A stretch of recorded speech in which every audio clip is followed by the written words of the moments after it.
Hello बच्चों, हिंदी कक्षा में आपका स्वागत है। आज हम कक्षा 7 हिंदी की पूरक पाठ्य पुस्तक बाल महाभारत कथा का अध्याय 13 पढ़ेंगे, जिसका शीर्षक है इंद्रप्रस्थ।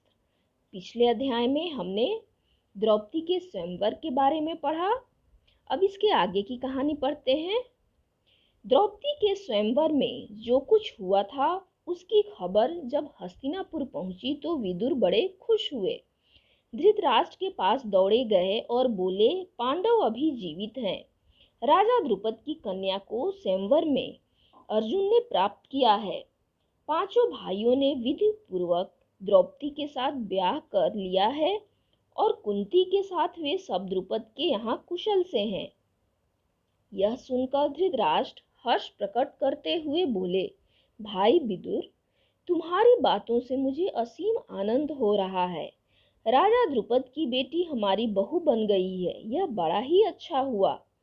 उधर दुर्योधन को जब मालूम हुआ कि पांडव ने लाह के घर की भीषण आग से किसी तरह बचकर और 1 बरस तक कहीं छिपे रहने के बाद अब पराक्रमी पांचाल राज की कन्या से ब्याह कर लिया है और अब वे पहले से भी अधिक शक्तिशाली बन गए हैं, तो उनके प्रति उसके मन में ईर्ष्या की आग और अधिक प्रबल हो उठी।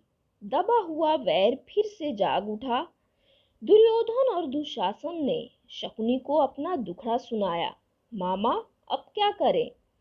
अब तो द्रुपद कुमार धृष्टद्युम्न और शिखंडी भी उनके साथी बन गए हैं। उसके बाद कर्ण और दुर्योधन धृतराष्ट्र के पास गए और एकांत में उनसे दुर्योधन ने कहा, पिताजी, जल्दी ही हम ऐसा कोई उपाय करें जिससे हम सदा के लिए निश्चिंत हो सके। धृतराष्ट्र ने कहा, बेटा, तुम बिल्कुल ठीक कहते हो, तुम ही बताओ अब क्या करना चाहिए। दुर्योधन ने कहा, तो फिर हमें कोई ऐसा उपाय करना चाहिए जिससे पांडव यहाँ आए ही नहीं, क्योंकि यदि वे इधर आए तो जरूर राज्य पर भी अपना अधिकार जमाना चाहेंगे। इस पर कर्ण को हंसी आ गई।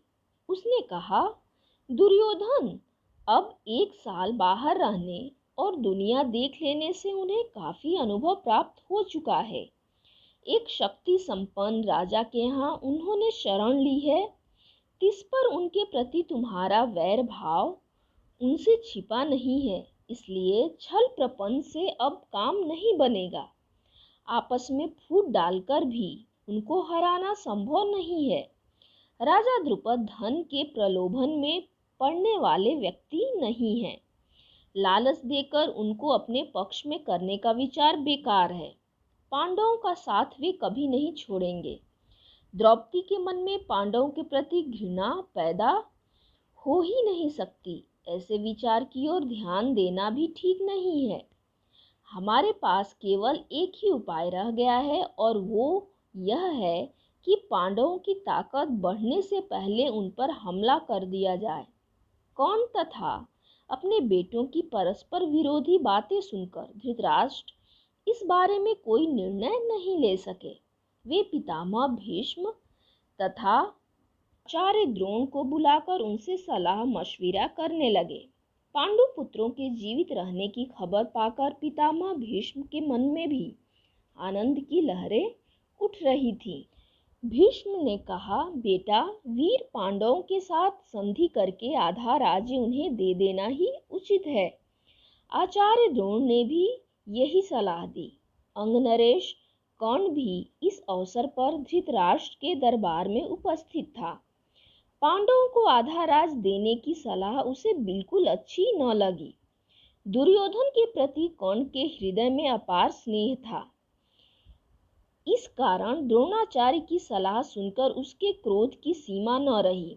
वह धृतराष्ट्र से बोला, राजन, मुझे यह देखकर बड़ा आश्चर्य हो रहा है कि आचार्य द्रोण भी आपको ऐसी कुमंत्रणा देते हैं। राजन, शासकों का कर्तव्य है कि मंत्रणा देने वालों की नीयत को पहले परख लें, फिर उनकी मंत्रणा पर ध्यान दें। कर्ण की इन बातों से द्रोणाचार्य क्रोधित हो गरज कर बोले, दुष्ट कर्ण, तुम राजा को गलत रास्ता बता रहे हो। यह निश्चित है कि यदि राजा धृतराष्ट्र ने मेरी तथा पितामह भीष्म की सलाह न मानी और तुम जैसों की सलाह पर चले तो फिर कौरवों का नाश होने वाला है। इसके बाद धृतराष्ट्र ने धर्मात्मा विदुर से सलाह ली। विदुर ने कहा, हमारे कुल के नायक भीष्म तथा आचार्य द्रोण ने जो बताया है वही श्रेयस्कर है। कौन की सलाह किसी काम की नहीं है। अंत में सब सोच विचार कर धृतराष्ट्र ने पांडु के पुत्रों को आधा राज्य देकर संधि कर लेने का निश्चय किया और पांडवों को द्रौपदी तथा कुंती सहित सादर लिवा लाने के लिए विदुर को पांचाल देश भेजा। विदुर पांचाल देश को रवाना हो गए। पांचाल देश में पहुंचकर विदुर ने राजा द्रुपद को अमूल्य उपहार भेंट करके उनका सम्मान किया और राजा धृतराष्ट्र की तरफ से अनुरोध किया कि पांडवों को द्रौपदी सहित हस्तिनापुर जाने की अनुमति दें। विदुर का अनुरोध सुनकर राजा द्रुपद के मन में शंका हुई। उनको धृतराष्ट्र पर विश्वास न हुआ। सिर्फ इतना कह दिया कि पांडवों की जैसी इच्छा हो वही करना ठीक होगा। तब विदुर ने माता कुंती के पास जाकर अपने आने का कारण उन्हें बताया। कुंती के मन में भी शंका हुई कि कहीं पुत्रों पर फिर कोई आफत न आ जाए। विदुर ने उन्हें समझाया और धीरज देते हुए कहा, देवी आप निश्चिंत रहें, आपके बेटों का कोई कुछ नहीं बिगाड़ सकेगा। वे संसार में खूब यश कमाएंगे और विशाल राज्य के स्वामी बनेंगे। आप सब बेखटके हस्तिनापुर चलिए।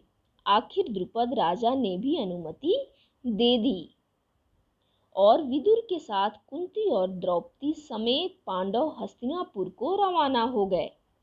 उधर हस्तिनापुर में पांडवों के स्वागत की बड़ी धूमधाम से तैयारियां होने लगी। जैसा कि पहले ही निश्चय हो चुका था, युधिष्ठिर का यथाविधि राज्याभिषेक हुआ और आधा राज पांडवों के अधीन किया गया। राज्याभिषेक के उपरांत युधिष्ठिर को आशीर्वाद देते हुए धृतराष्ट्र ने कहा, बेटा युधिष्ठिर, मेरे अपने बेटे बड़े दुरात्मा हैं। एक साथ रहने से संभव है कि तुम लोगों के बीच वैर बढ़े। इस कारण मेरी सलाह है कि तुम खांडवप्रस्थ को अपनी राजधानी बना लेना और वहीं से राज करना।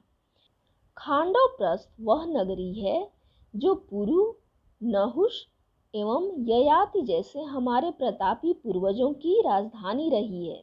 हमारे वंश की पुरानी राजधानी खांडवप्रस्थ को फिर से बसाने का यश और श्रेय तुम्ही को प्राप्त हो।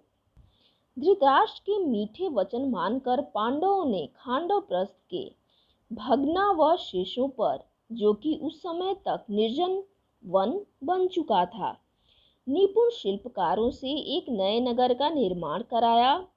सुंदर भवनों, अभेद्य दुर्गों आदि से सुशोभित उस नगर का नाम इंद्रप्रस्थ रखा गया।